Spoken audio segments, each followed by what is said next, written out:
Hello there, welcome to another INFJ Ramble. It's another beautiful day, and I'm still deciding what I'm going to do with it. I had a lot of things on my mind. I'm just going to talk freely about whatever it is. First off, I've made videos on this before, but I really have lost interest in this world. However, I will make the most of each moment. Honor my feelings, honor the thoughts that enter and leave my mind, and just, I guess, work on just being more without allowing anything to affect me. I think that's the hardest thing. I think we've been reactive for most of our lives. Think about it. We've reacted to not only the things that are outside of ourselves, we have also been very reactive to the things that happen inside.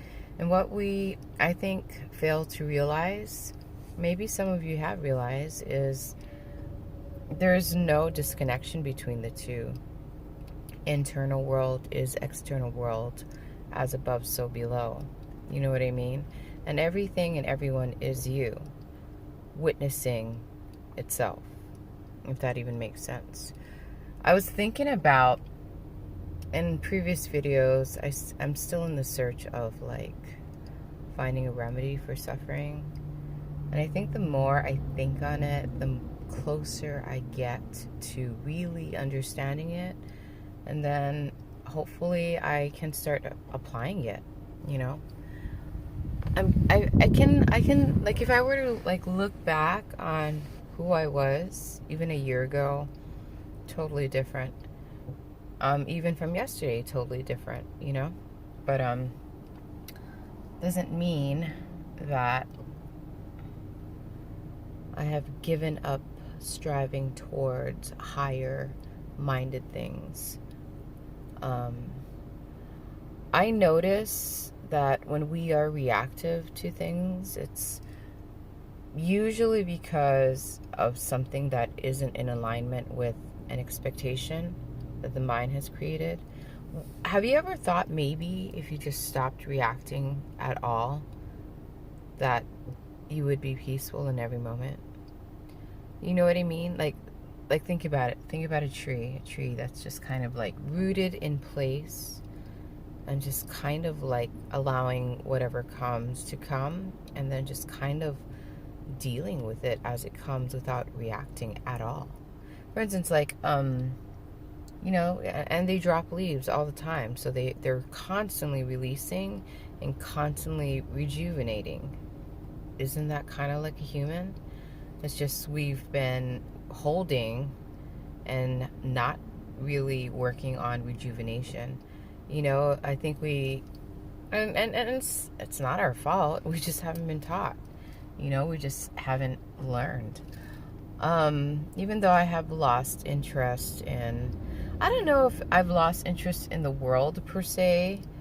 I think I've lost interest in being reactive to things, or the sensations that arise when I am in disagreement with something. I'm tired of reacting to those things. And so I know it's going to be hard, but I think I'm going to try to just not react for the next, let's start with 24 hours, and then just kind of work yourself up to a couple of days, to a week, to a month, to a year, to your lifetime. Just stop reacting. Because like I said in other videos, everything is out of your control, and not everything needs your energy. You know what I mean? I think we have to learn how to just move through energy, or just move with energy as gracefully and graciously as we can. And that just kind of prevents energy leaks, or unnecessary energy distribution to things that don't really need our participation. And just kind of enter a state of mindfulness in every moment, and allowing and acceptance. So even if you come across someone, and I don't know, I'm still exploring this. This is like the beginning phase of it, but I guess it's highly dependent on what you want to achieve. Like if you are trying to build something, you need certain components in order for that to be built. You can't just like expect it to be built without, the proper components. So I'm still trying to figure this out. On another subject, I was thinking about it. For most of my life, I've kind of shied away from things that I already had experience in. Does that make sense? I think I've done it, one, because I've already experienced it, and it doesn't make sense to revisit something that you've already learned unless you're bored or you need that stimulation because you're bored. Also because I wanted to explore different facets of creation. So I think I am artistically inclined. Like if I had put a lot of energy into that, I might possibly have created a career for myself, but it was something that I was familiar with and I wanted to explore other things. So I threw myself into aspects of life that I'm not familiar in.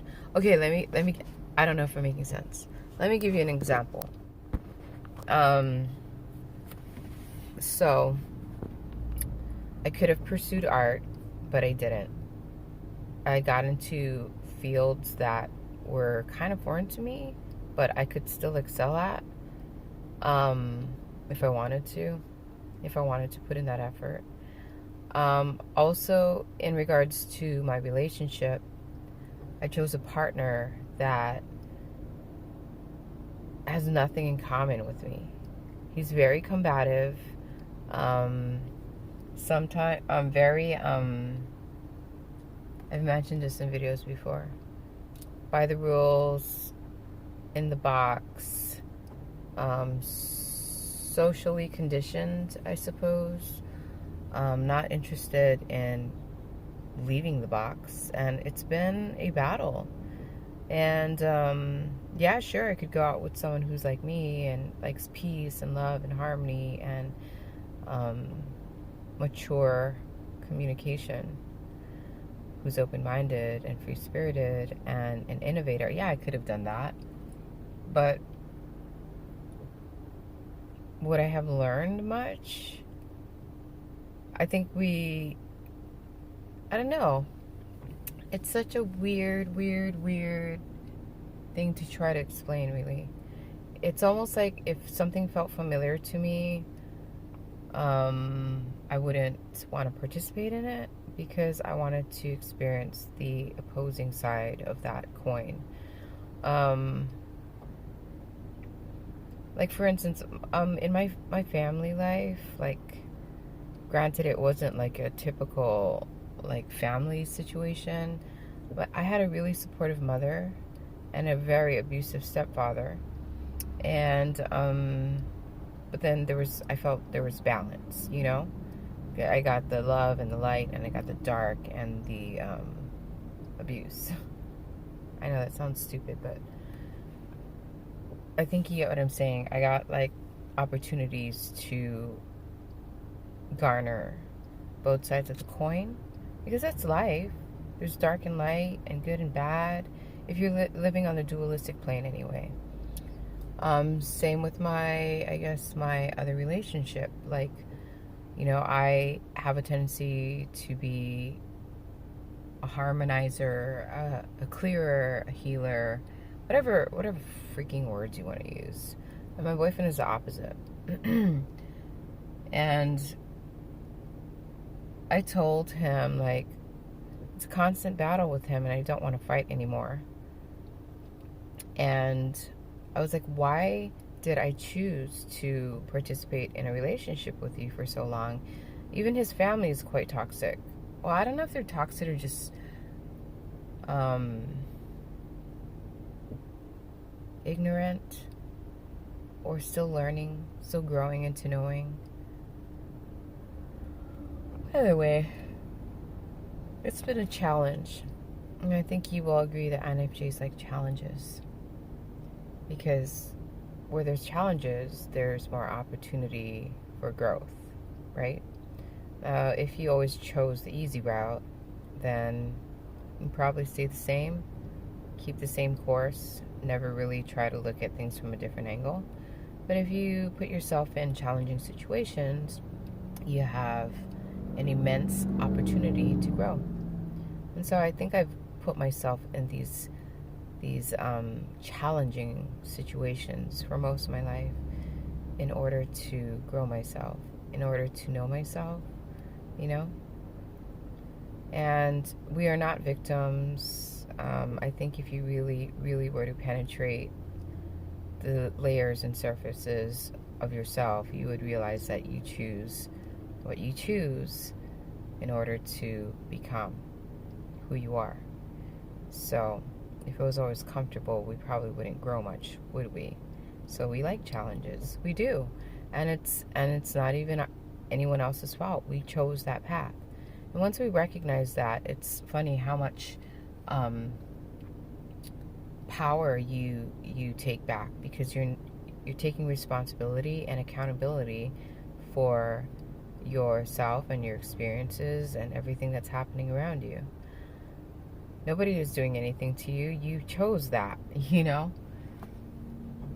But if you want to take it to another level to enhance yourself, you can enter a state of non-reactiveness. Yeah, you may not like how something feels, but the challenge is maintaining a particular state of mind and staying grounded in your peace while experiencing and observing that. Also, I feel like, how do I say? I was going to say something and I totally forgot. I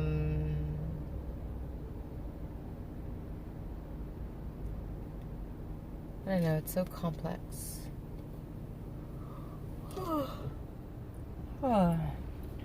Everything is just a passing moment, a passing sensation. And, oh, that's what I was going to say. It doesn't matter if your mind perceives it to be good or bad. It's really not good or bad. It just is. You have to retrain your mind into seeing things without limitations. So I might encounter a person who is toxic or negative, but if I don't let them affect me, then they don't really have any power over me, and I can just kind of graciously move through that experience and that situation. And same with good things. Good things don't last forever, but we have a tendency to become addicted and to try to hold on. Just let it go. Just like the discomforting experience. And if you constantly practice that throughout life, I feel like you'll get it. You'll understand. And there will be no need to suffer anymore. You know? I think we have an attachment to suffering as much as we have an attachment to good feelings or good experiences. We have an attachment to suffering. And when we realize that we don't want to be attached to suffering as much as we don't want to be attached to I almost want to say happiness, then nothing can affect you, and you can just move through things graciously and be water. You ever heard that saying by Bruce Lee, be water? Yeah. But anyhow, and then you get less stuck and less blockages mentally, emotionally, physically, spiritually, and you can just glide through life. I wonder if that's what it's about. Is that what we've been searching for? That freedom, that peace, because yeah, I mean, if you're living in a dualistic plane of existence and you're really stuck in that construct, you're going to be thrown about in the waves of extremes. But if you were to surpass the waves and just look at the waves and become the wave and move with the wave, then nothing would really be stuck and everything would flow superfluously. Anyhow, I don't know if I'm making sense. This video is going on way too long, and I'm sorry, I'm really fidgety. I'm like touching my face and stuff. Whatever. Have a beautiful day. Take good care, and amen.